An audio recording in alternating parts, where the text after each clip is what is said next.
está a começar mais uma edição de podcast. Daqui quem vos fala é Esther Mendes. Há quem diga que um bom profissional é aquele que está em busca de qualificações constantes.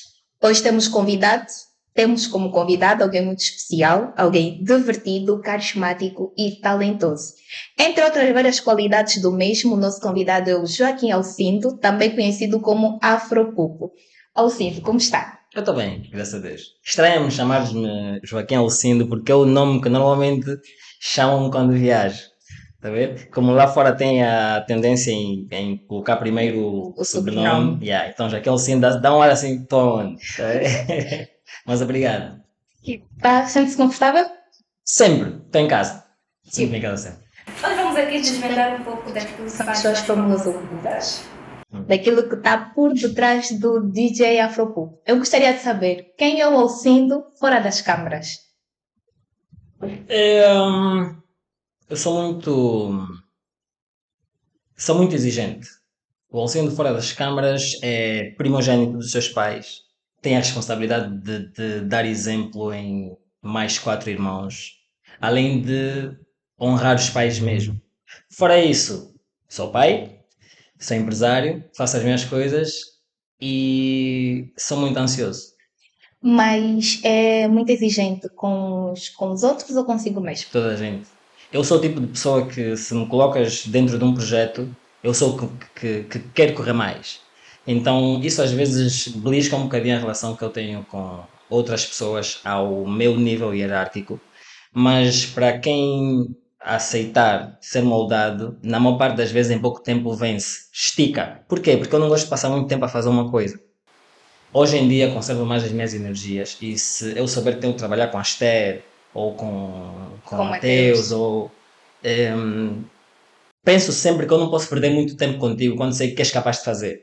Então se eu sentir que és um petróleo bruto, que és um diamante bruto, eu vou lapidar até te tornares aquilo que eu acho que é melhor para ti. Depois daquilo, olha, desaparece. Vira-te. Vira, já estás craque. Já consegues voar? Vai sozinho. Exatamente. Nessa altura, como é que foi o processo da construção da tua carreira como DJ? Visto que, pelos históricos, começou como pré-adolescente, quais foram as barreiras que teve que quebrar? E se nessa quebra de barreiras estava dentro daquilo que eram as expectativas que os seus pais tinham para consigo? Essa pergunta, a resposta é um bocadinho mais profunda porque quem tiver menos de 22 anos não se vai rever. Mas no meu tempo era a regra que se eu quisesse seguir uma certa profissão minha, os meus pais tinham que estar de acordo. Então eu recebi do meu pai a música DJ em Angola não te dá dinheiro. Então se tu quiseres ser alguém, primeiro tens de estudar. Isso vem como um conselho primeiro, depois vem como uma imposição. Os pais do meu tempo eram assim. Então, para os meus pais era do género: se quiseres ser DJ, tens de estudar primeiro. Estás a ver? Então, fiz vários eventos, né? Era muito novo. O meu primeiro evento devia ter os meus 14 anos enquanto DJ. Produção musical, tive o meu primeiro programa aí aos 10 anos. Mas sair por mim foi só no último ano da universidade. Isso em 2012, por aí. A primeira festa que eu saí fui com o Jeff, no Link Space, passa publicidade. E foi aquela do, não, vamos, não há problema. E para mim era, há problema, meus pais não deixam. Eu tenho horário para voltar para Tinha horário para voltar casa. para casa. Então eu ia, mas naquela do, epá, não posso extrapolar, não posso me portar mal, não consumir álcool, nunca consumi. Não uso estupefacientes nenhuns porque tinha de, com a minha profissão, a que eu quisesse seguir, honrar os meus pais. Então foi estudar, formei-me, licenciei-me, fiz o mestrado e depois daquilo eu disse, ok, agora vou seguir música. E quando eu dei por mim estava em engenharia informática, comunicação social, já tinha aberto as minhas empresas e hoje em dia o Pupo tornou-se nisso que é um bocadinho reflexo da imposição que os meus pais também colocaram. Então com alguma disciplina vou levando todas essas vertentes do Pupo com o Alcindo para ver se a minha história é bem contada enquanto eu cá estiver e quando não também. E como é que lida com as crises de ansiedade? É muito cedo para fazer essa pergunta. É daquelas que estou por fim. Mas é assim. eh, Não parece, mas a coisa de 3 meses eu aprendi a lidar melhor. Porque passei a me distrair um bocadinho mais. eu tive a minha primeira crise, aí em 2020. Estás a ver aquelas crises de... Quem for ansioso vai se rever. Mas aquelas crises que te dão até... Olha, aquelas crises... Também outras... Pronto. Então somos todos ansiosos aqui na sala. A minha primeira crise me deu em 2020 e foi daquelas coisas de não conseguires fazer nada. Caíres em lágrimas, Ficaste meio paralisado. literalmente. E não foi por instantes, não foi por minutos. Foram dias, foram 3 dias que eu tinha de tomar uma decisão. E se eu não tomasse aquela decisão, pior eu ficava. Então, para teres uma noção, a minha ansiedade é aquele excesso de futuro que eu sei que não consigo decidir já. Então tive de aprender a tomar decisões. Só que, falando dessa forma, parece clichê, porque eu já disse isso para mim há muito tempo e mesmo assim não funcionou. Depois daquela, voltei a ter uma no ano passado que eu realmente fui para o hospital. Eu não consegui nem conduzir. Liguei para um amigo meu extremo sou, e disse: Meu, acho que ele lembra-se, disse: Não estás aonde? E ele começou a ficar assustado, porque é daquelas coisas que tu não tens. Muita abertura. Ou normalmente são coisas raras a E aí acontecer. não tens sintomas. No meu caso não era uma coisa de sintomas, era do género, meu, não estou a sentir muito fixe. Nem travar eu consigo. Nem controlar o volante, a visão às vezes fica meio turva. Não viam lágrimas, não viam nada, mas era uma espécie de paralisação em como eu não sabia como sair daqui até sei lá onde. Com medo do que pode acontecer no caminho. Então eu vinha da cidade e tive que fazer metros. Eu andava, parava e ligava. Andava, parava e ligava. E ele, de tão esperto que é, sabia que não ia conseguir vir. Me dizia: Não, estou a chegar, estás aonde?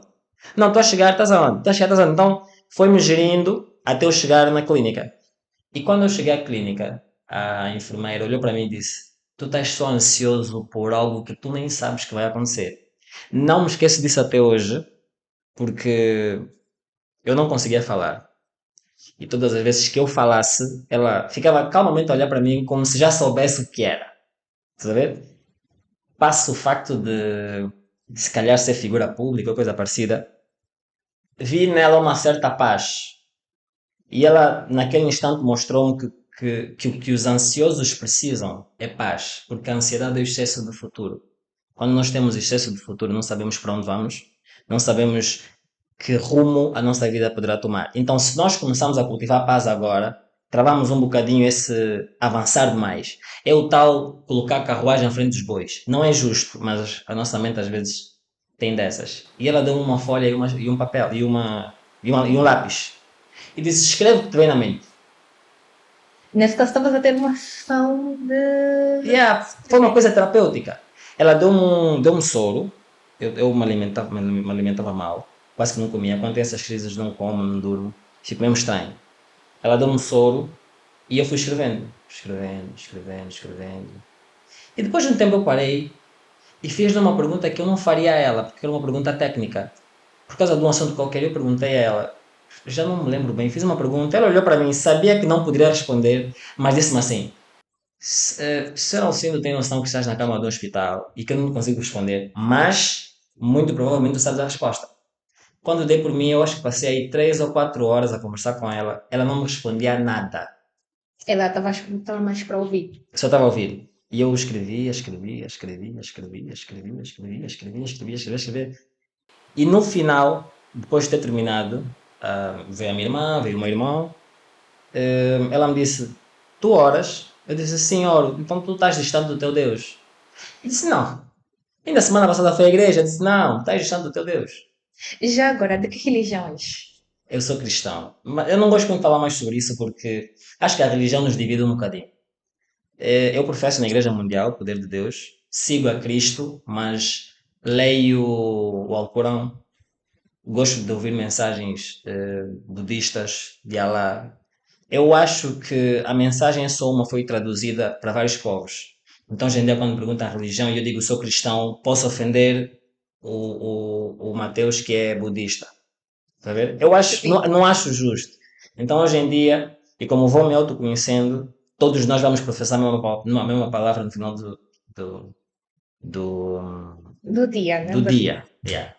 Então, quando ela disse-me aquilo, Esther, eu comecei a perceber que o não andeis ansiosos que a Bíblia fala é muito mais profundo. Porque é uma luta interna controlada pelo externo. Então, a partir daquela fase, eu distraí mais um bocadinho, comecei a fazer música e depois recebi o cargo na TV Zimbo dos mídias digitais. Não consegui fazer muita coisa porque me deixou mais ansioso ainda. Porque perdão, era um trabalho que eu precisava fazer. E só agora, a questão de, como dizia, 3, 4 meses, é que eu entrei no ginásio. E para quem está lá em casa, o ginásio faz bem a saúde.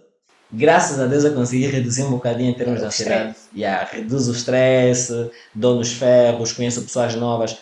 Imagina uma pessoa que não te conhece, mas te diz: esse peso é muito leve, dá mais um bocadinho. Tu dás, o músculo dói, ele diz: dá mais um bocadinho. E no final das contas tu percebes que todo aquele input, aquele impulso, aquele sangue só foi para ti. Está a ver? Então quando chego em casa e olho para o meu portátil, para o computador, para o estúdio, as ideias já fluem de outra forma. Então escrevo o que for necessário, faço música, faço letras e foram precisos que um mês, 3 semanas, e eu comecei a trabalhar normalmente. Então hoje em dia, não sei se a Esther vai concordar, mas o segredo para diminuir as ansiedades, primeiro, seguir a Deus, ouvi-lo e se puder falar com ele. Às vezes nós falamos com ele na esperança de ouvi-lo imediatamente. Não, não é assim. É só falar. Depois dorme. De uma outra forma o universo vai trazer uma verdade. E essa verdade nos vai acalmar. Sim, diz muito que Deus, no caso, usa todos os meios para se comunicar conosco.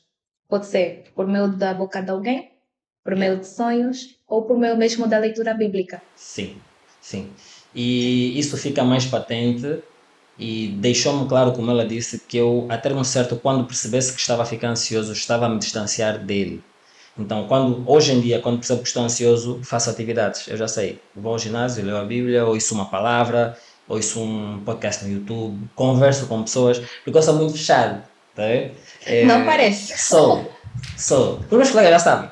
Eu sou muito fechado. Às vezes, por causa da imagem que tinha de vender enquanto apresentador, precisava me expor a qualquer coisa para tornar a minha jornada mais natural. Porque eu não gosto de ter duas caras. Não gosto de vestir um personagem. Eu prefiro que as pessoas conheçam exatamente quem eu sou. Então, se eu tiver que estourar, estouro. Se eu tiver que chorar, choro. Se eu tiver que falar, falo. Então, isso faz de mim um bocadinho introvertido. Sou muito calmo, muito na minha. Mas quando tiver que falar, falo. Então, todas essas descobertas fizeram parte daquilo que hoje o Pulpo se tornou.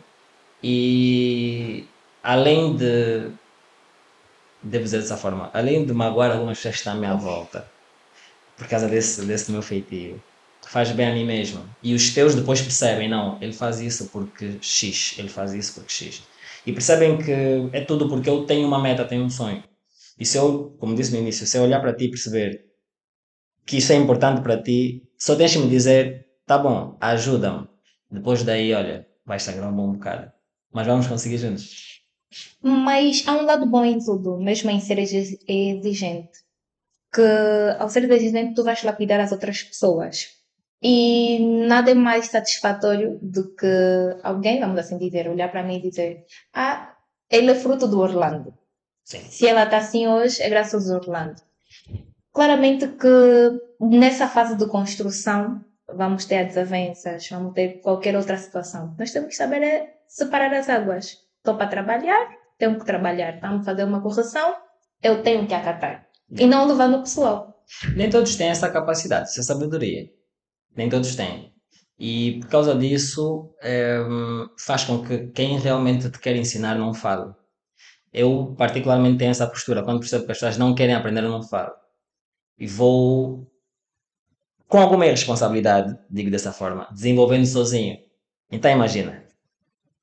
O Mateus tem que fazer uma promo, eu tenho que gravar o off, o Orlando tem que editar. O Mateus sábado não vem.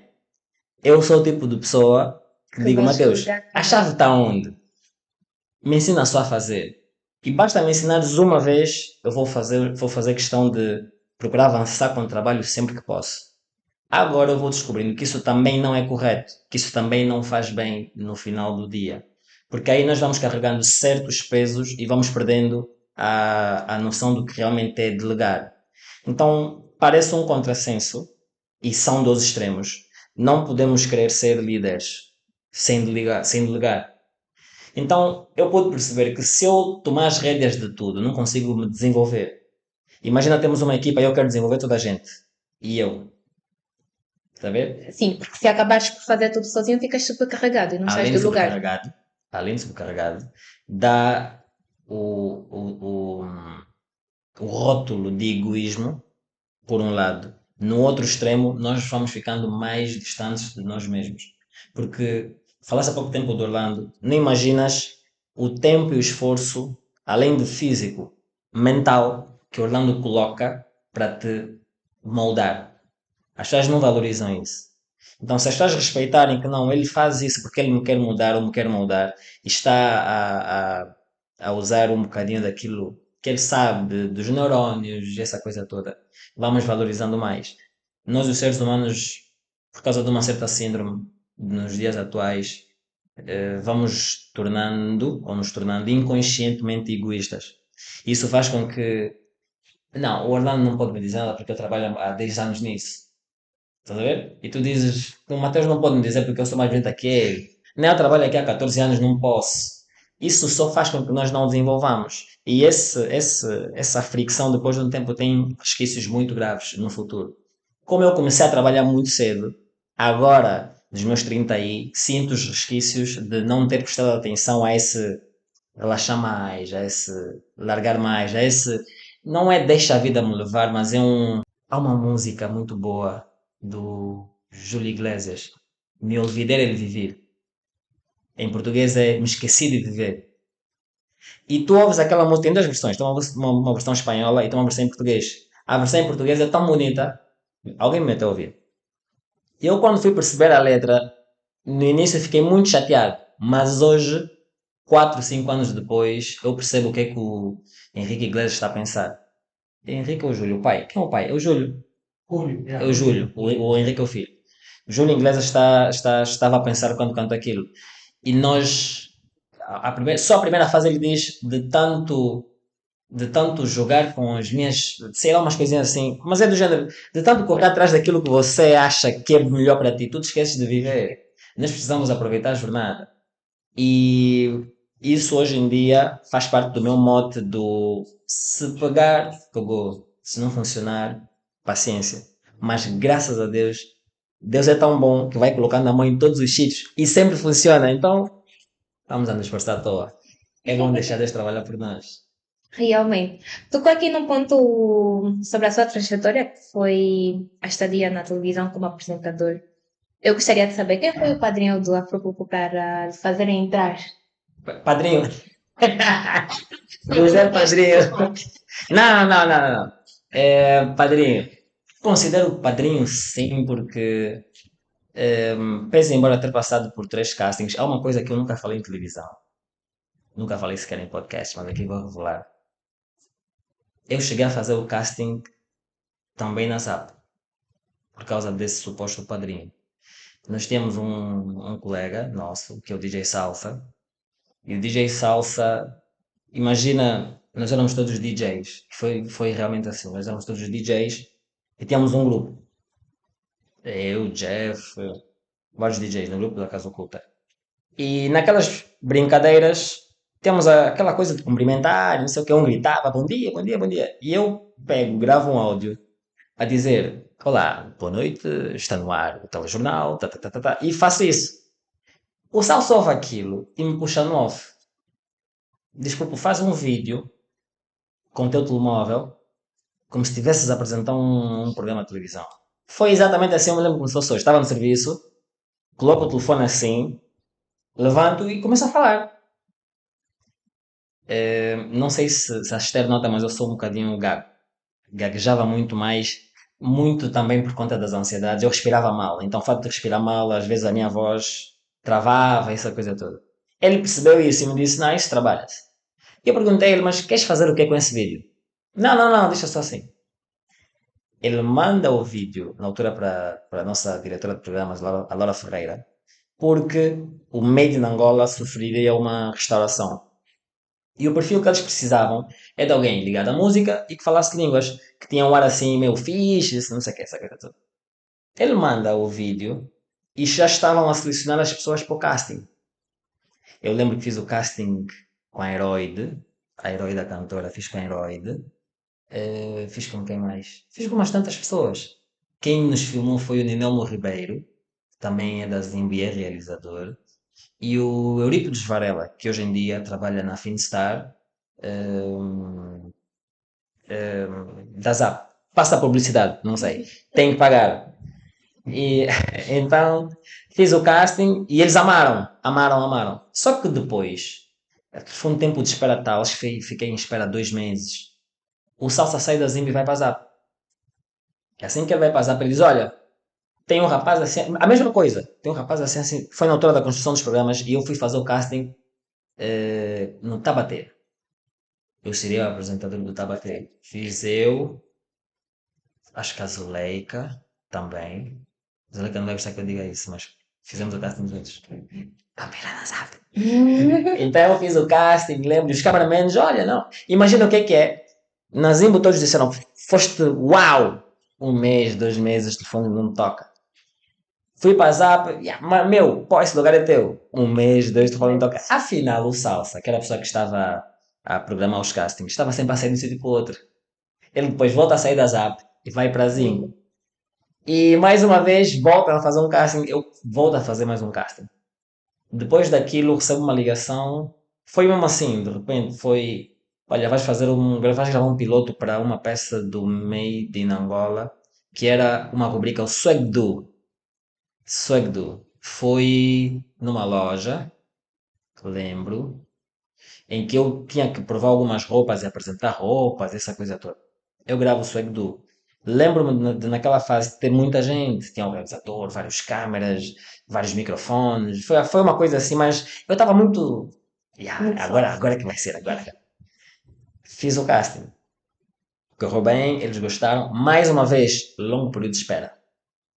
Fiquei à espera, acho que mais uns 2 meses. Afinal, eu já tinha sido selecionado.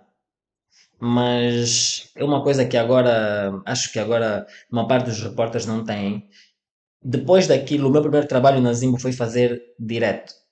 A maior parte dos repórteres agora eu vejo são muito bons a fazerem programas gravados, mas direto tem sempre aquela coisa do corta, corta, corta. E eu já tinha aquele sangue, aquela pulsação do está a acontecer, o sangue está quente, está a ferver, não vale parar.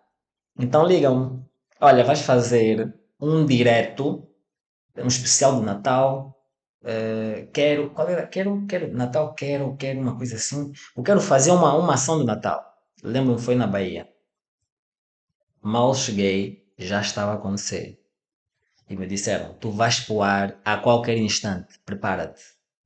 Eu estava calmo, ansioso, mas o coração batia rápido. O cameraman veio para mim e disse, olha puto, o Raimundo Dias, puto, quando começares a falar não para. Se te disserem, estás no ar, já está te vendo a tua mãe. Se tu travares, toda a Angola te viu. E eu, não, ia acontecer, né? Certo? Certo, tá bom. Imagina que ele disse aquilo e começa a preparar o material. O coração. Cada vez mais acelerado. Como sabiam que alguma coisa podia correr mal, mais experiente que eu, levaram também o Giovanni. O Giovanni comandava. Então disseram, pá, qualquer coisa, se some aqui trava, o Giovanni está aí. Então, fizemos como que uma brincadeira. O Giovanni começa o direto e me dizem, tu como tens esse ar assim, recebe o microfone. Eu recebo o microfone do Giovanni e lhe empurro. E digo, olha, estamos aqui, não quero. Temos aqui muitas crianças. O cameraman me dizer, vem, também a marcar um passo para frente, não sei o quê. Ele me apontava, entrevista essa, entrevistava um, entrevistava a outra pessoa, avançava mais um bocadinho e fui fechando o direto. Desde aquela data, eu era o repórter dos diretos. Tudo que fosse direto, a nível de música, a nível de algumas empresas do que eu fazia. Então fiquei a estagiar na Zimbo Stand por 1 ano. Depois entro como DJ do Made in Angola. Depois passo para co-apresentador. Quando o Giovanni saísse de férias, eu apresentava com a Elisete, até que cheguei a ter uma experiência a apresentar o A Tarde é Nossa 2 dias com Sofia Lucas. E não me esqueço desse dia porque foi o grande conselho que eu recebi a nível de televisão. Quem me deu foi o Igor Benza. O Igor e a Zuleika tinham, acho que, viajado, uma coisa parecida, estavam de férias. E houve um atraso qualquer nos voos. Eles não conseguiram fazer o programa do dia 1 de junho, Dia da Criança. Eles vêm tarde e não conseguiram entrar. Eu lembro-me que eu encontrei o Igor a almoçar no café e eu perguntei, meu, epá, qual é o segredo para apresentares o programa? Não falo de ti, né? Tu és o Igor, mas qual é o segredo? E ele me disse assim, a partir do momento que tu pisares os pés no set, tudo aquilo é a tua casa. Os cameramen são teus mordomos. As câmaras são os teus ornamentos, as tuas mobílias de casa. Tu tens que dominar o set. Eu lembro de me dizer assim: tu tens que dominar o set. Enche o peito, és o mais bonito de todos, és o rei deles todos. Mas tu tens mesmo que dominar, ninguém pode faltar respeito. E tu vais dar conta que os cameramenos são coisinhas pequenas, que tu dizes, vai para aí, eles vão. Só tens de seguir o tal e perceber o que estão a dizer. Desde aquela data a minha autoconfiança, aquilo preencheu, tá vendo? Depois não, Igor, benza, cá enche tipo eu. Eu disse, não, se Igor diz isso, deve funcionar. Então, desde aquela data, eu comecei a ter digo, o hábito de assim que chego, falta o respeito ao câmara. No bom sentido. No bom sentido. Imagina, chego aqui, Orlando, essa t-shirt, Mateus, essa tua calça. A partir desse momento, ele já não me mata. Quando digo matar é, em termos de televisão, o que mais mata é a câmara, é o talhe, é a luz. Então, se nós dominarmos quem está com a luz, percebemos que ele é um amigo. Se ele for um amigo de te ralhar, intimida. A câmara intimida. Ele tem que ser um amigo de lhe mandar, como se diz, né? Um puto de lhe mandar. Então tu começas a perceber, não, Orlando é meu tropa. Então essa câmara que está aí, não... A partir daí, o coração Fica mais tranquilo. Você sente-se mais... Exatamente. Então, depois daquela data, o grande marco foi o casting pelo Vitrine. Quando fiz o casting pelo Vitrine, epa, foi chato porque havia muita divergência naquilo que eram os conteúdos. Eu lembro que eu escrevi os conteúdos à madrugada, mandei para o Eurípides, na altura era chefe de grelha e diretor-geral adjunto, uma coisa assim. Ele acumulava mais um cara. E eu fiz os conteúdos enquanto estava na festa. Agora imagina, todo aquele conteúdo que se viu na TV, sentamos numa mesa e como as pessoas não sabiam como nós queríamos trazer aquilo, foi chumbado. Mas chumbado por uma boa parte, no sentido do isso é muito estranho de se fazer. Uns diziam, não, isso é muito difícil, outros, não, isso não se faz em televisão, não, isso. E nós na altura temos uma gestão brasileira, eles olharam para aquilo e disseram, não, é assim que tem de ser. Não, é assim que tem de ser. E quando eu comecei a perceber que o editor não percebeu, a diretora não percebeu, eu comecei a entrar em choque. Foi a primeira coisa que fez com que eu segurasse a televisão, no sentido de começar a fazer, como música. Comprei um computador, comprei um HD, comecei a editar as matérias, aprendi a gravar os offs sozinho. Tá a ver? Foi por causa de, não diria bloqueio, mas epá, essa tua ideia, isso começou a me fazer mal. E por ser ansioso, comecei a fazer sozinho.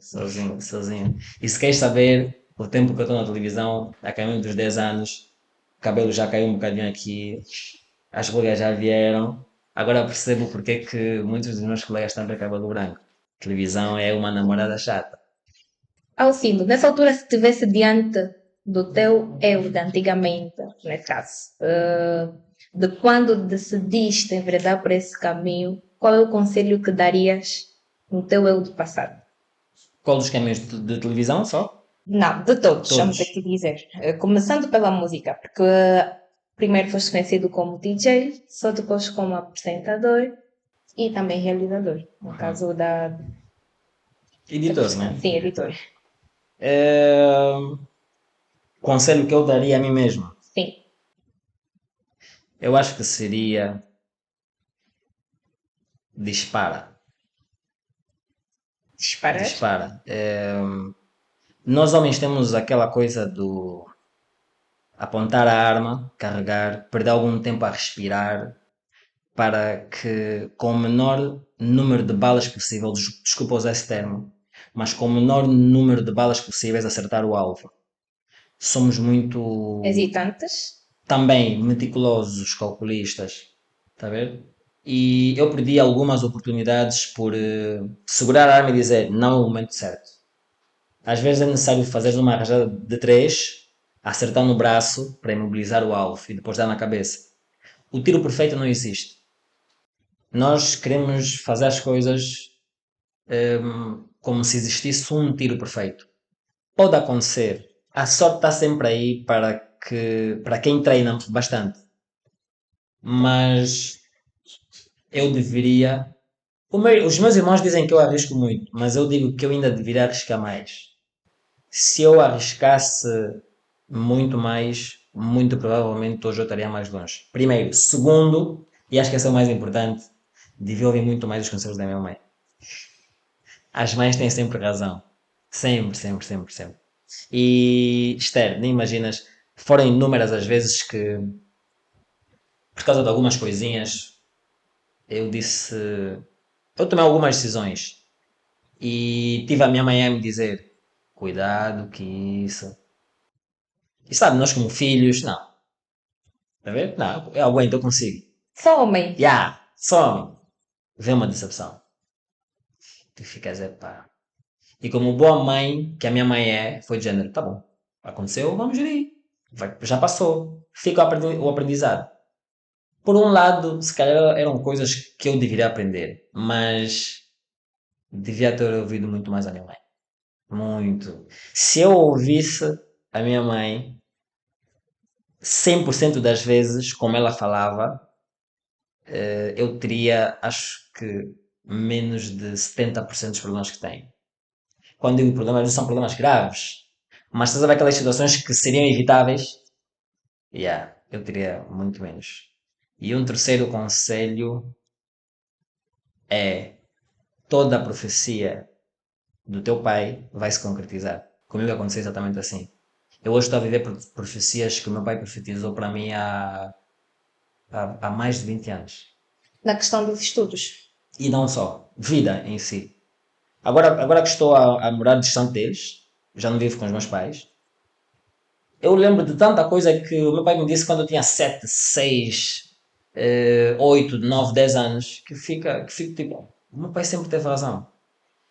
Os homens aqui vão perceber. Nós homens temos uma coisa de fazer confusão com os nossos pais. O nosso pai. Nós homens, nós amamos a nossa mãe no sentido de protegê-la, né? E com o nosso pai é tipo, epá, o pai fica tipo um amigo nosso, porque o pai vem com uma certa imposição nas ordens. Nós como filhos temos que baixar a cabeça e obedecer. Mas no coração fica um, epá, também não me mandas. Tá a ver? Nós homens temos essa, também não me mandas. E Eu acho que esse sentimento também dá-se pelo facto de que isso normalmente funciona por ser sexo oposto. Os filhos são mais Também. apegados às mães e as filhas aos pais. também. As mães normalmente falam com mais carinho, apesar de estarem a falar a verdade, têm mais cautela a falar. Já os pais não. Os pais normalmente são muito mais... Mais duros. Sim. Mas essa dureza nos faz homens. Eu sou muito amigo dos dois. Sou teimoso, sou muito teimoso. Sou muito amigo dos dois, mas a conclusão que eu chego agora é que o meu pai é o homem mais sábio do mundo. E eu dou graças a Deus por ainda vê-los vivos, os dois. O meu pai é o homem mais sábio do mundo. Não há nenhum conselho que ele me deu. Imagina, Deus é tão bom que ele dá um conselho, eu não ouço. Eu não ouço, eu não ouço. E ao fim de 15, 16, 17 anos tu dizes, ok, vou tentar implementar isso que o pai sempre dizia. E funciona. Imagina um conselho que o teu pai te deu há 15 anos. Funciona nos dias de hoje. Só Jesus pode fazer isso. Vamos dizer que foram profecias naquele Foram, conselho. foram mesmo profecias. Então ouçam os vossos pais. Têm muito a dizer. Mencionou também que as namoradas normalmente são muito chatas. A esposa também teve esta opinião no princípio. Toda mulher é chata. As moças não se chateiem. Quem realmente quer o nosso bem vai ser chato. O azeite, a transição da azeitona para o azeite é de uma forma chata, de uma forma na pedra, de uma forma dura. A uva para o vinho, mesma coisa. Tem dor dentro de cada processo. Então eu acredito que quando a mulher é chata, é porque ela também tem noção que tu podes ir para alguma direção. E aí ela vai te cafricar, vai. E enquanto ela estiver a fazer isso, quer dizer que ela se importa. Isso é bom. Nós homens às vezes reconhecemos isso de outras formas, mas enquanto assim estiver a acontecer, quer dizer que estamos interligados, estamos bem. Caso contrário, olha, cada um já foi para uma direção há muito tempo. Quem é o afro diante do teu filho? Dos meus filhos. Filhos. É, É alguém também muito exigente ou já tem certa ponderação, vamos dizer? eu sou pai de meninas. Sou pai de meninas e sou tio de rapazes. Os meus sobrinhos, digo sobrinhos porque são filhos dos meus irmãos direitos. Então são meus filhos. Ah, eles não. Desculpa o termo, mas comigo não me piam. Imagina, chego aqui, o Ageu tem agora 8 9 anos. 8 9 anos. E eu dou ordens a ele como que um mais velho faria. Por exemplo, olha, traz essa cadeira até aqui. Tu vês ela esforçar-se. Para ele, que é muito novo. Mas traz, ele tem que trazer. E eu digo sempre a ele: tu és homem, tens de fazer. Lava o carro.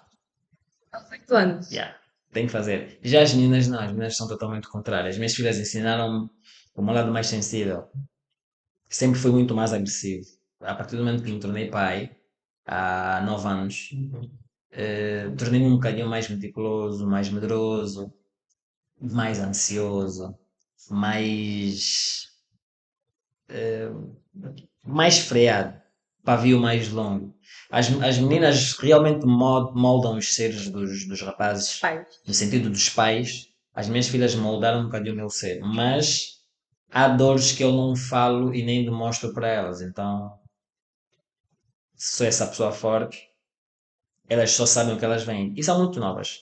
Se calhar depois de uma certa idade vamos ter oportunidades para falarmos e se elas perguntarem, o papai vai responder.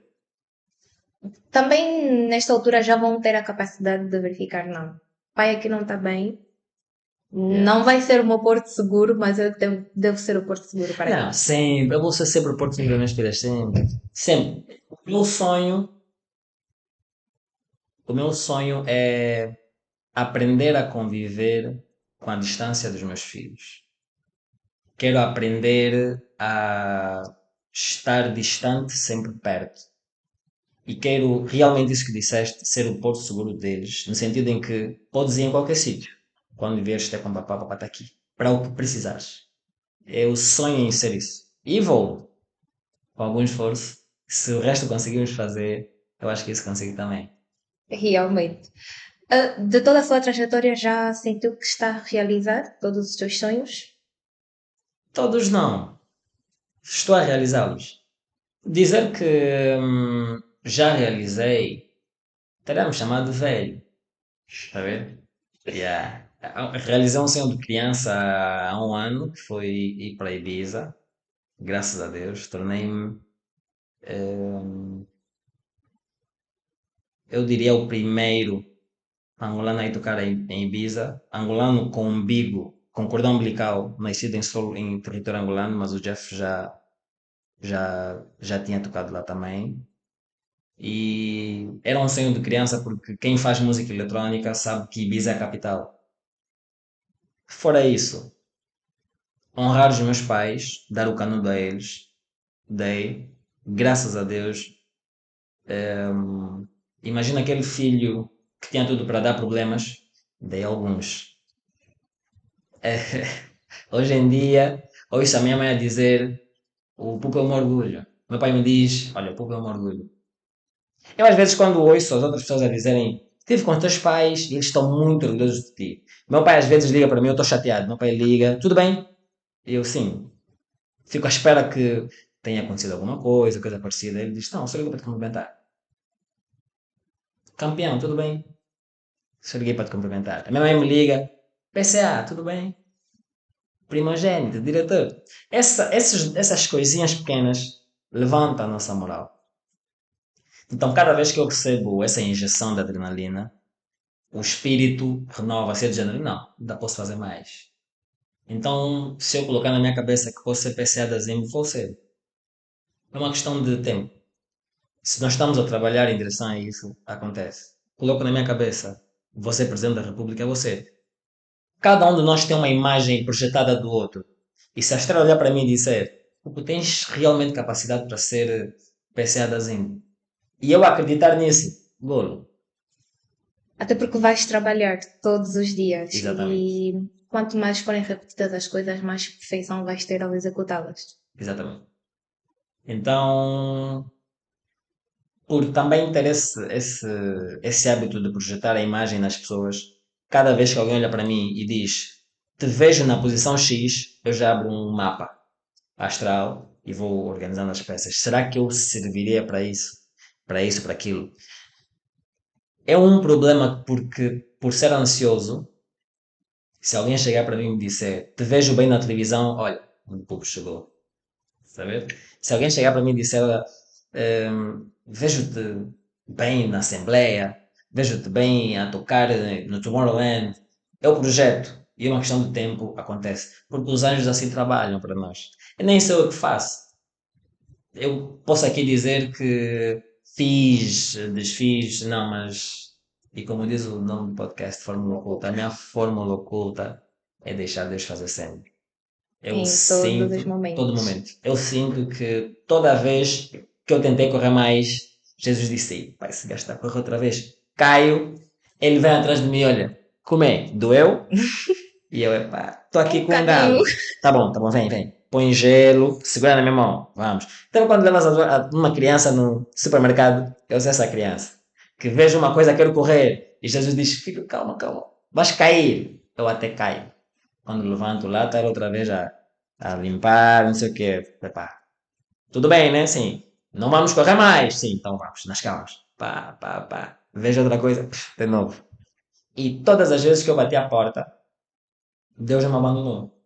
Então, a minha fórmula oculta é essa. É É só Deus. projetar. Eu quando projeto, Deus olha, o sonho dele é esse, está fixe. Pega todos os anjos, realiza o sonho do meu filho. E acontece. Que bom. Fico feliz em saber que de toda a sua trajetória não deixou de confiar, não deixou de acreditar e também não deixou de procurar ferramentas para que fossem possível a realização dos seus sonhos. Yeah. Nessa altura, eu gostaria também aqui de saber, de todos os seus projetos, todos tiveram a mesma proporção que na qual projetou? Sim, e não. Uns ainda faltam. Perdão, apresentador de televisão durante um tempo, eu não era jornalista, e enquanto um tempo eu sentia um bocadinho o fato de não ser. Graças a Deus, a Zimbo e na pessoa do Conselho de Administração, no processo da formação contínua, deu uma formação no Cefajor. Eu fiz a formação intensiva no Cefajor de um ano e aprendi a fazer tudo que um jornalista faz. Não tenho a carteira porque estou no entretenimento, mas se tivesse que ir para a informação, eu já tenho acesso à carteira. A afrocracia é o meu plano de infância, que é a minha produtora discográfica. Na altura era Angoma, abria 17, 18 anos. 18, 2025, 2026. Yeah. E hoje em dia, graças a Deus, qualquer pessoa que entra na. 19 anos. 19 anos. Qualquer pessoa que entra na afrocracia e só com o nosso selo as coisas já desenvolvem. Mais uma vez, várias vezes tenho algumas pessoas a fazer essa pergunta: como? Eu não sei.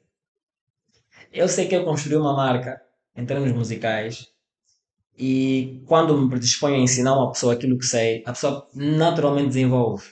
Se dizer que sou eu, estaria a mentir. Eu acho que tem Deus em cada detalhe. E hoje as músicas da frequência tocam em rádios de Ibiza e tudo isso. E vamos levando o nome da Angola avante. Enquanto DJ, já toquei em Ibiza. Espero ir para o, quem sabe, Tomorrowland e para outra. Ou criar festivais do género cá no país. E em termos de realização de sonhos, enquanto eu estiver a respirar, vou fazer mais coisas.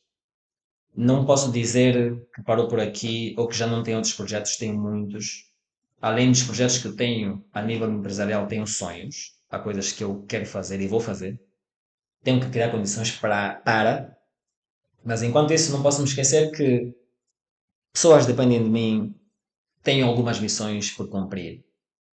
Então, se eu disser que estou totalmente satisfeito, estaria a colocar um ponto final nessa jornada. Não. E por ser Vamos colocar um ponto e vírgula. ponto e vírgula. Uma reticênciazinha, um mudo de linha para criar uma nova história. E é assim que o ser humano deve ser, é assim que o ser humano deve fazer em tudo na vida. Parar é só quando a respiração se for, quando o fôlego da vida se for. Enquanto houver fôlego da vida, Deus está aqui. E se Deus está nesse corpo, olha, se me deres o desafio de apresentar um podcast, vamos em frente. Então, o desafio que nesse momento está entrado. E chegamos ao fim de mais uma edição. E vamos ficar com o teu fecho. Família boa. Aqui nessa câmara ou naquela? Nessa aqui. Família boa, Wari do Waridaz. Eu sou o Afropulp, mais conhecido. É o contrário. Eu sou o Alcino Joaquim, mais conhecido por Afropulp. Estive aqui com as Termentes no Fórmula Oculta. Podcast maravilhoso. Fizeram as perguntas certas. Graças a Deus não fizeram aquelas perguntas picantes. Mas se me perguntarem qual é a minha fórmula oculta, é Deus. A mão dele em cada detalhe fez com que as coisas não corressem tão mal. Não que as coisas correram bem, correram na perfeição porque Deus sempre esteve lá. E eu aconselho-vos a seguirem a minha fórmula. Caso vocês tenham uma outra, venham por aqui e venham contar para a Esther, para mim e para quem estiver a assistir. Um beijo grande, cá estamos. Obrigada.